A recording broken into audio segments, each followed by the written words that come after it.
정밀안전 진단 및 정밀안전 점검 실시 결과에 대한 평가, 평가 사례 교육, 건축물 편을 시작하도록 하겠습니다.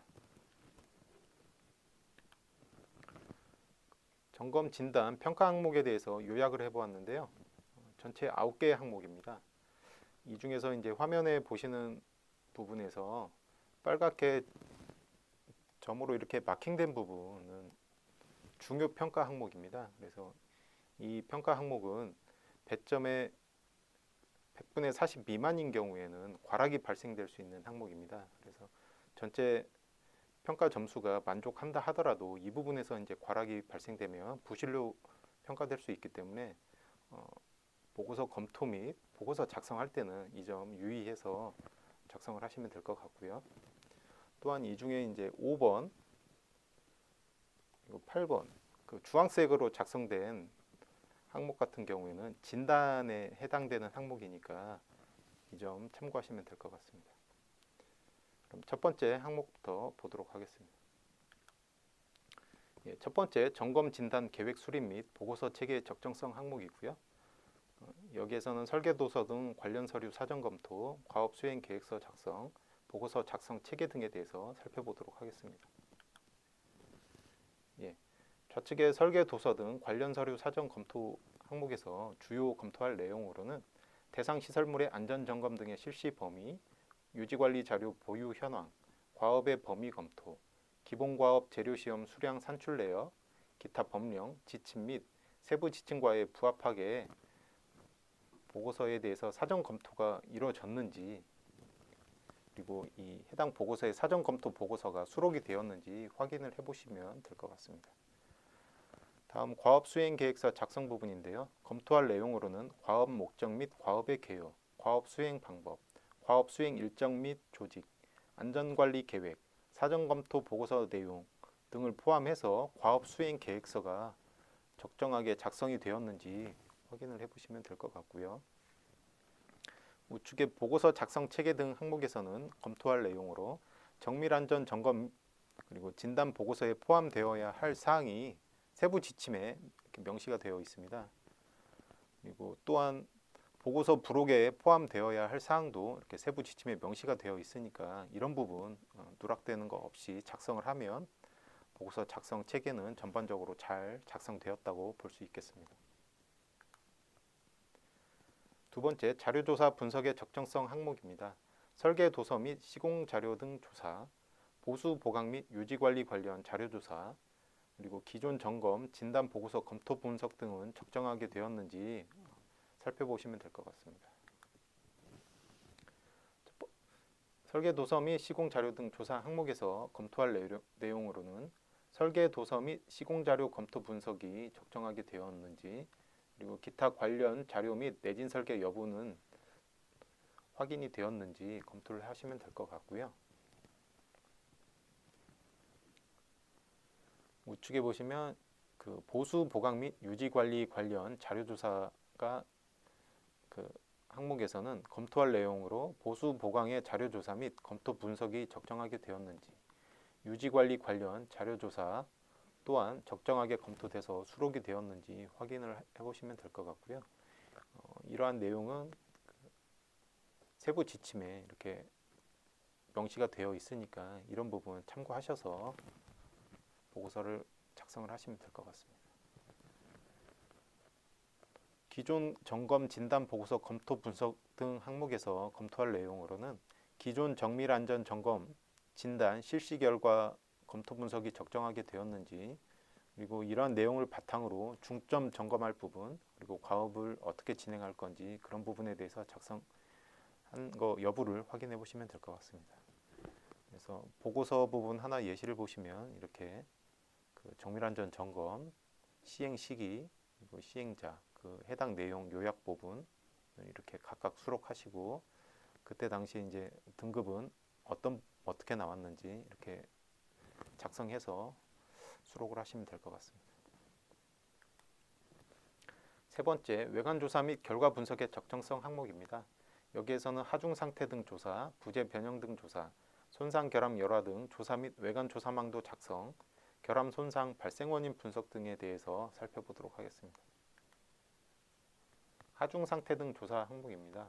검토할 내용으로는 시설물, 부재 부위, 용도, 그리고 구조 변경 내용에 대해서 검토가 되었는지 확인을 해보시면 될 것 같고요.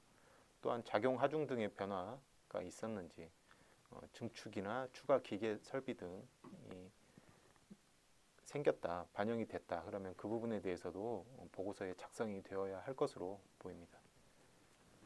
우측의 부재 변형 등 조사 항목에서는 검토할 내용으로는 부재 단면의 규격, 부재 변형, 건물 기울기 및 부동 치마 기울기 조사가 적정하게 되었는지 검토를 해보시면 될 것 같고요.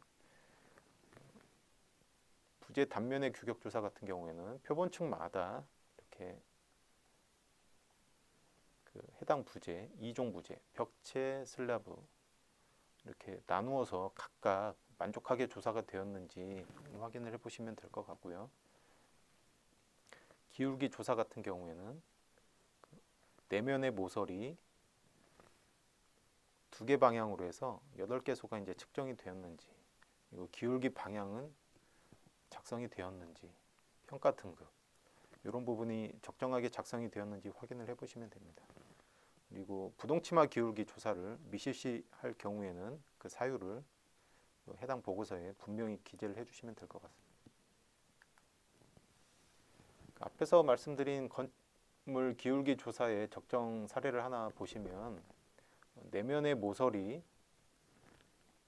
각각 2개 방향으로 해서 하면 전체 8개소 이렇게 조사하는 방식이 있습니다. 이렇게 조사한 내용이 해당 보고서에 조사 위치가 또 첨부가 되었는지 확인이 필요하고요. 부재 변형 등 조사 항목에서는 부동치마 기울기 조사의 적정 사례가 있는데,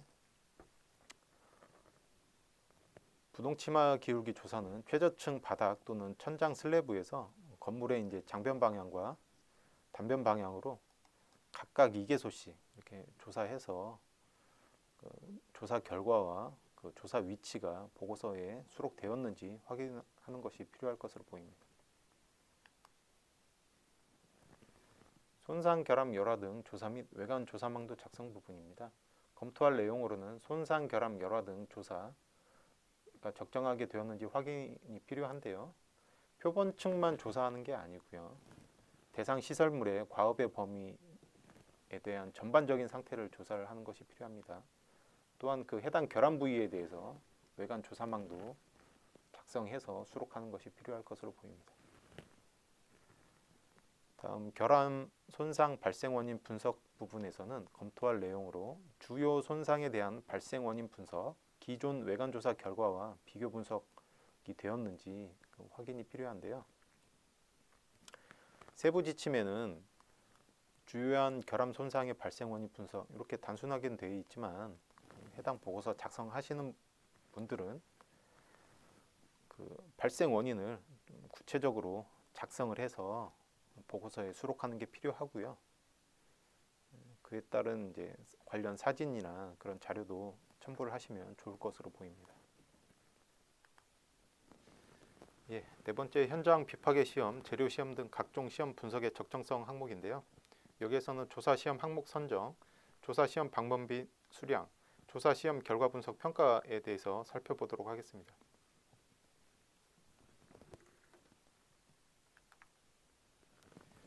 조사 시험 항목 선정입니다. 검토한 내용으로는 조사 시험 항목 선정이 적정하게 되었는지 이렇게 검토해 볼 수 있는데요. 정밀안전 점검, 구조 형식별 정밀안전 점검의 재료 시험 항목 이렇게 되어 있는데요. 형식별로 이렇게 어떤 재료 시험을 해라 이렇게 기본 과업으로 이렇게 나눠져 있습니다. 그래서 철근 콘크리트 구조를 예로 들면 부재의 규격 조사, 콘크리트 비파괴 강도, 콘크리트 탄산화 깊이 조사 이런 거를 기본 과업으로 꼭 이행을 해야 하고요. 정밀안전 진단 같은 경우에는 철근 콘크리트 구조에서 균열 깊이 조사, 부재의 규격 조사, 콘크리트 비파괴 강도, 철근 배근 상태 조사, 철근 부식도 조사, 콘크리트 탄산화 깊이, 염화물 함유량 조사 등을 기본 과업으로 필히 선택을 해야 합니다. 그리고 이 중에서 이제 복합 구조인 경우가 종종 있습니다. 그래서 철근 콘크리트 구조하고 강 구조가 이렇게 복합적으로 된 시설물 같은 경우에는 건물의 이제 그 면적 비율에 따라서 각각의 기본 과업을 이행을 하시면 되고요. 그 해당 그 기본 과업은 건물 구조 형식에 따라서 이 세부 지침을 참고를 하시면 될 것 같습니다. 그래서 이 기본 과업이 이제 선정이 되시면 그 표본층 그리고 부재, 부위별 개소 이런 걸 검토를 해서 산출 수량을 그 지침에 맞게 선정이 되었는지 꼭 확인이 필요하고요. 이런 부분에서 이제 검토가 잘못되면 전반적으로 이제 보고서 퀄리티가 이렇게 떨어지는 경우가 종종 있습니다. 그래서 이 부분은 꼭 필히 재차 확인하셔서 해당 과업을 수행을 하시면 될 것 같습니다. 다음 조사 시험 방법 및 수량 항목이 있는데요. 여기에서 이제 검토할 내용으로는 조사 시험 방법은 적정한지, 조사 시험 수량은 적정한지 그런 부분을 이제 각각 확인을 하시면 될 것 같고요. 화면에서는 이제 콘크리트 비파괴 강도 그리고 콘크리트 탄산화 깊이 조사 이렇게 예시를 이렇게 수록해 봤는데요. 표본층이 각각 선정이 되면 그 해당 표본층별로 이중 부재, 벽체, 슬라브 그리고 벽체에서는 단부, 중앙부, 슬라브에서도 단부, 중앙부 이렇게 각각 그 세부 지침에 맞게 조사 방법이 적정한지 꼭 확인이 필요하고요. 적정하게 조사한 결과를 바탕으로 이제 이 설계 기준 강도 대비 평가 등급도 적정하게 반영이 되었는지 꼭 확인이 필요할 것으로 보입니다. 다음 탄산화 시험 측정 결과 항목에서도 그 표본층 선정이 적정하게 되었는지 검토를 하신 이후에 그 해당 표본층마다 이종 부재 이렇게 그 조사가 되었는지 확인이 필요하고요. 해당 그 탄산화 깊이에 따른 판정 또한 적정하게 검토가 되었는지 그리고 이런 부분 확인해서 적정하게 보고서를 작성을 하는 게 꼭 필요할 것으로 보입니다. 다음 조사 시험 결과 분석 평가 추가 검토 내용에서는 조사 시험 결과 분석 평가가 적정한지 그리고 기존 시험과 비교 분석이 이루어졌는지 각각 확인이 필요하고요. 그 해당 시설물이 공동주택인 경우에는 동별로 결과 분석 평가가 작성이 되어야 할 것으로 보입니다.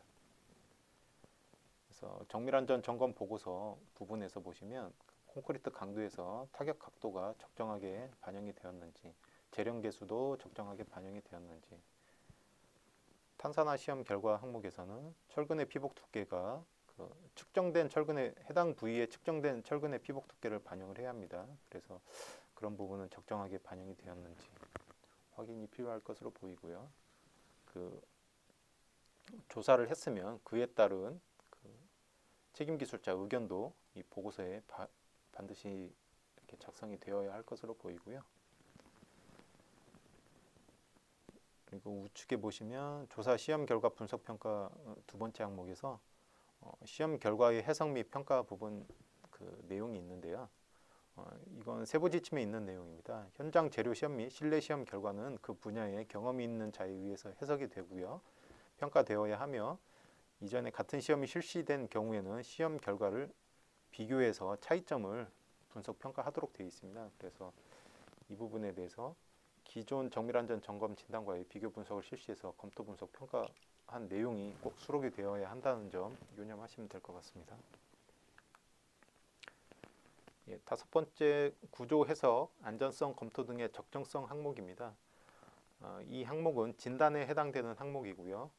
또한 중요 평가 항목이기 때문에 과락이 발생될 수 있는 부분도 있습니다. 그래서 보고서 작성 및 평가하실 때는 그 유념해서 이 해당 과업에 대해서 확인을 해주시면 될 것 같습니다. 여기에서는 구조 해석 위치, 대상 선정, 재료 물성 등 해석 조건 적용, 모델링 및 해석 방법, 내화력 판정 및 안전성 검토 결과 등에 대해서 살펴보도록 하겠습니다. 구조 해석 위치 대상 선정, 재료 물성 등 해석 조건 적용 부분이 있는데요. 주요 검토 내용으로는 구조 해석 시설물 대상 선정 및 범위 설정은 적정한지, 구조 형식별 주요 부재 재료 강도 결정 또한 적정한지 확인이 필요하고요.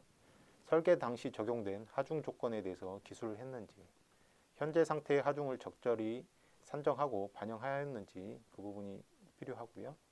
하중 조건별 하중 조합, 근거가 제시가 되어야 하고요. 하중 개수에 대해서도 기술을 했는지 각각 확인이 필요할 것으로 보입니다. 또한 모델링 해석 방법에서는 검토할 내용으로 구조 해석 범위 및 해석 방법이 적정한지, 구조 해석 적용 기준, 설계 당시 기준하고 적용 기준 근거가 적정한지 여부도 확인이 필요하고요. 구조 모델링 적합 여부에 대해서 확인이 필요한데 하중 그리고 구조 변경 부분이 있으면 그런 부분이 반영이 되어야 할 것으로 보입니다. 또한 하중 조건, 하중값, 경계 조건에 대해서 반영을 했는지, 구조 부재 변경사항, 대수선, 증개축 등이 있으면 그런 부분이 추가적으로 반영이 되었는지 확인이 필요하고요. 내화력 판정 및 안전성 검토 결과 항목에서는 검토 내용으로 구조 형식별, 부재별 내력 검토가 적정한지, 조사 재료 시험 결과 반영이 되었는지, 책임 기술자의 검토 의견이 기술이 되었는지, 그리고 구조 해석 자료, 구조 검토 자료가 수록이 되었는지, 산출 근거 자료가 포함이 되었는지 꼭 확인해 보시면 될 것 같습니다. 그래서 이런 세 가지 항목을 종합을 해서 설계 시공 당시 조건하고 현재 사용상 조건을 모두 반영을 해서 구조 검토가 되었는지 확인하자는 취지입니다. 그래서 이 부분에 대해서 확인과 보고서 작성하시는 분들은 이런 부분 참고하셔서 보고서를 작성하시면 될 것 같습니다. 여섯 번째, 손상 및 결함 등에 대한 원인 추정의 적정성 항목입니다. 여기에서는 결함 항목별 원인 추정, 부재 부위별 원인 추정에 대해서 살펴보도록 하겠습니다. 결함 항목별 원인 추정 그리고 부재 부위별 원인 추정 이렇게 되어 있는데요. 세부 지침에는 주요한 결함의 발생 원인 분석, 주요한 결함 손상의 발생 원인 분석 이렇게 단순하게 이렇게 언급이 되어 있습니다. 근데 이제 앞에서 말씀드린 것처럼 그 원인 추정 작성하실 때는 좀 구체적으로 작성을 하시고 그거에 대한 근거도 좀 포함을 하시면 좋을 것 같다 이렇게 말씀을 드렸는데요.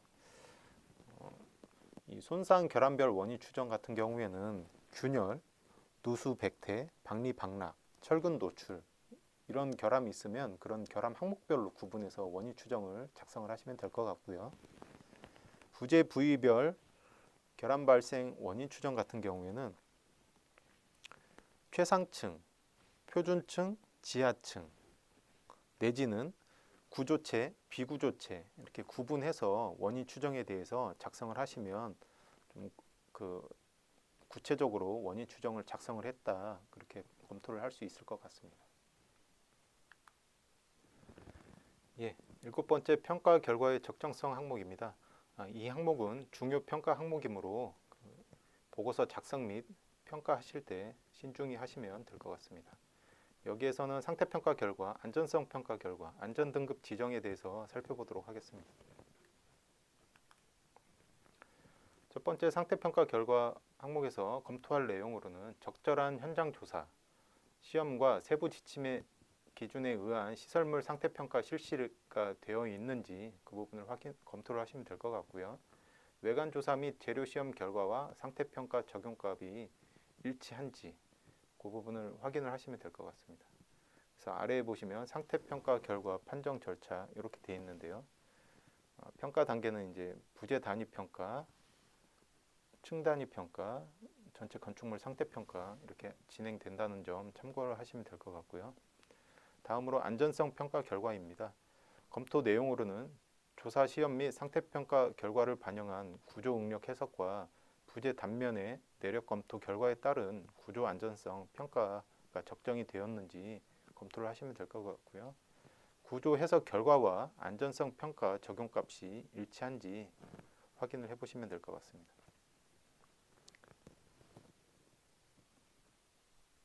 그래서 세부 지침에는 어떤 내용이 있냐면 책임 기술자는 재하 시험 계측 및 구조 해석 또는 기존의 안전성 평가 자료와 함께 부재별 상태 평가, 재료 시험 결과 및 각종 계측, 측정, 조사 및 시험 등을 통해 얻은 결과를 분석하고 이를 바탕으로 구조물의 안전과 부재의 내화력 등을 종합적으로 평가하여 시설물 편의 안전성 평가 기준에 따라 시설물 안전성 평가 결과를 결정한다. 이렇게 되어 있고요.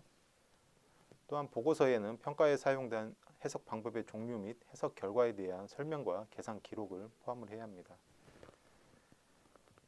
또한 관리 주체는 지진 화산 재해대책법 제14조 제1항에 따른 내진 설계 대상 시설물 중에 내진 성능 평가를 받지 않는 시설물에 대해서는 정밀 안전을 실시하는 경우에 해당 시설물에 대한 내진 성능 평가를 포함하여 실시해야 한다는 점 유념하시면 될 것 같고요.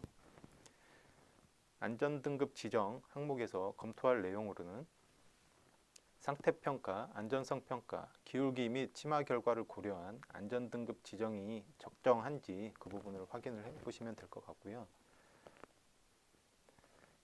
이 중에서 이제 주의하실 부분은 안전점검 등의 실시 결과가 기존의 안전등급보다 상향하여 조정할 경우에는 해당 시설물에 대한 보수, 보강 조치 등의 그 사유가 분명히 기술이 되어 있어야 하는 점 유념하시면 될 것 같습니다.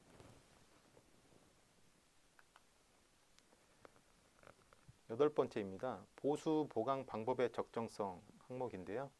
진단에 해당되는 항목이라고 보시면 될 것 같습니다. 보수, 보강의 필요성 판단 및 수준의 결정, 그리고 보수, 보강 방법의 적정성, 유지관리 방안 제시에 대해서 살펴보도록 하겠습니다.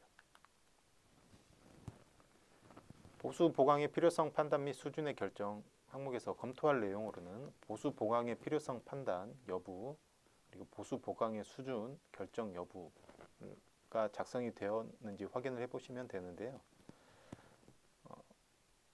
보수의 필요성은 발생된 손상, 균열 등이 어느 정도까지 허용되는가의 판단에 이렇게 따라서 작성이 되어야 하고요.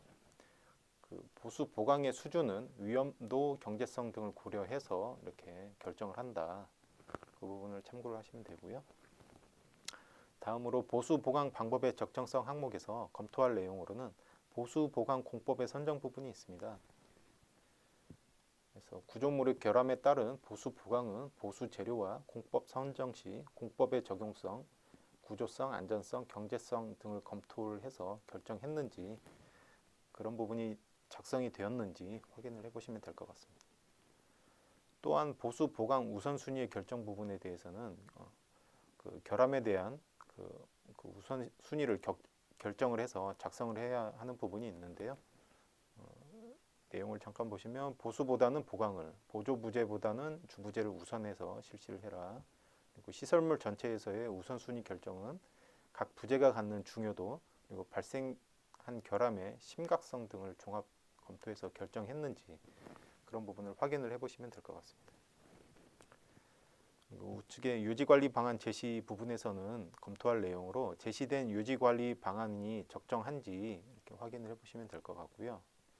시설물을 안전하고 경제적으로 유지관리하는 데 필요한 사항이 작성이 되었는지 확인을 하시고 보고서를 작성하시는 분들은 이런 부분 참고하셔서 보고서를 작성하시면 될 것 같습니다.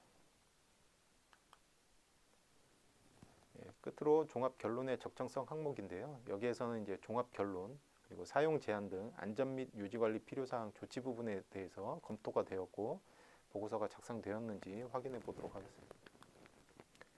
종합 결론 항목입니다. 주 검토 내용으로는 정밀 안전 진단 실시 결과 종합 결론의 적정하게 작성이 되었는지 이 내용하고요. 시설물의 안전등급 지정은 적정하게 또 되었는지 각각 확인을 해보시면 될 것 같습니다. 그래서 앞에서도 한번 말씀을 드렸는데 정밀안전 진단, 안전점검 실시 결과 기존의 안전등급보다 상향하여 조정할 경우에는 해당 시설물에 대한 보수 보강 등의 조치 등의 그 사유가 분명히 기술이 되어 있어야 하고요. 사용 제한 등 안전 및 유지관리 필요사항 조치 항목에서 검토할 내용으로는 사용 제한의 필요성 여부에 대해서 검토가 되었는지, 여기는 이제 점검에 해당되는 내용입니다. 그리고 유지 관리 시 특별한 관리가 요구되는 부분에 대해서 검토가 되고 작성이 되었는지 확인을 해보시면 될 것 같습니다. 이상으로 그 제도 설명에 대해서 마치도록 하겠습니다. 경청해 주셔서 감사합니다.